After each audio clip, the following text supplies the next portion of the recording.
మిగతా డీటెయిల్స్ చూస్తే ఉపరాష్ట్రపతి జగదీప్ ధన్ఖడ్ రాజీనామాపై రాజకీయ రచ్చ కొనసాగుతోంది. రాజీనామాపై కాంగ్రెస్ సీనియర్ నేత జైరాం రమేష్ కీలక వ్యాఖ్యలు చేశారు. ధన్ఖడ్ రాజీనామాకు అనారోగ్య కారణాలే కారణం కాకపోవచ్చని సందేహం వ్యక్తం చేశారు. రాజీనామాకు లోతైన కారణాలు ఉండొచ్చన్నారు. నిన్న మధ్యాహ్నం ధన్ఖడ్ అధ్యక్షతన జరిగిన బీఏసీ సమావేశానికి నడ్డా, కిరణ్ రిజిజు హాజరు కాలేదని, బీఏసీకి రాకపోవడంపై వాళ్ళిద్దరూ సమాచారం ఇవ్వలేదని నడ్డా, కిరణ్ రిజిజు గైర్హాజరుపై ధన్ఖడ్ తీవ్రంగా స్పందించారని జైరాం రమేష్ అన్నారు.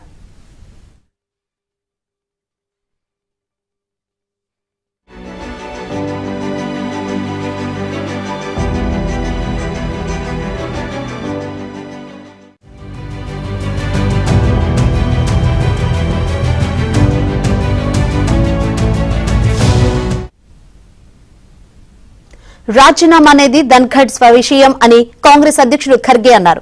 దానిపై స్పందించడానికి ఏమీ లేదని, ఎందుకు రాజీనామా చేశారో కారణాలు ఆయనకే తెలుసునన్నారు.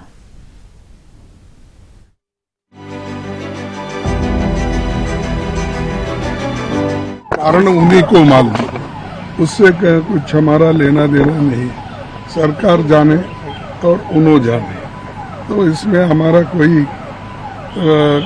कहने का मकसद ही नहीं है, क्योंकि ये उनकी इच्छा है और गवर्नमेंट की इच्छा है कि उनको स्वीकार करना नहीं करना, वो सब उनकी बात है. हमारा कोई इससे वास्ता नहीं है. మరోవైపు బీఏసీ సమావేశానికి హాజరు కాకపోవడంపై ధన్ఖడ్ ఆగ్రహం వ్యక్తం చేశారన్న జైరాం రమేష్ ఆరోపణలను జేపీ నడ్డా ఖండించారు. బీఏసీ సమావేశానికి హాజరు కావడం లేదన్న విషయాన్ని ధన్ఖడ్ కు ముందే సమాచారం ఇచ్చామన్నారు.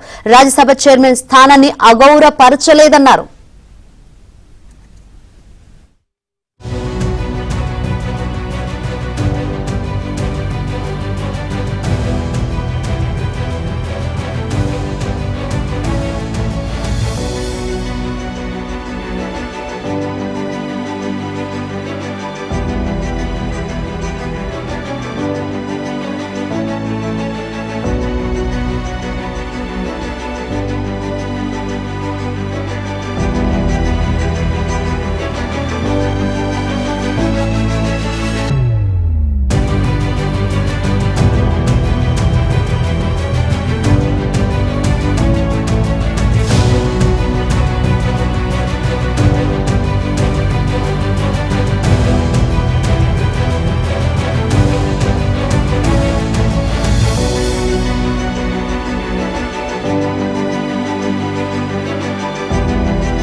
ఉపరాష్ట్రపతి పదవికి జగదీప్ ధన్ఖడ్ నిన్న రాత్రి అనూహ్యంగా రాజీనామా చేయడంపై తీవ్ర చర్చ నడుస్తోంది.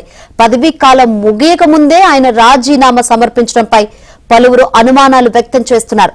ఈ నేపథ్యంలో పదవీ విరమణపై 10 రోజుల క్రితమే ధన్ఖడ్ కీలక వ్యాఖ్యలు చేసిన వీడియో ఒకటి ఇప్పుడు సోషల్ మీడియాలో వైరల్ గా మారింది. రాజీనామాకు 10 రోజుల క్రితమే పదవీ విరమణపై జగదీప్ ధన్ఖడ్ ఒక కార్యక్రమంలో మాట్లాడుతూ 2027 ఆగస్టులో సరైన సమయంలో రిటైర్ అవుతానని అన్నారు. అయితే అది దైవ నిర్ణయంపై ఆధారపడి ఉంటుందని పేర్కొన్నారు.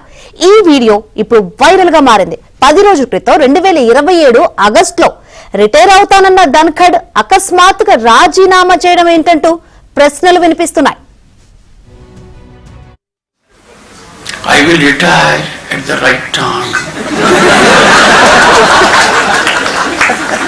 August 2027. Subject to divine intervention. I will retire at the right time.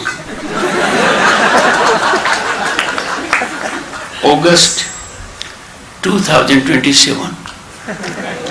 Subject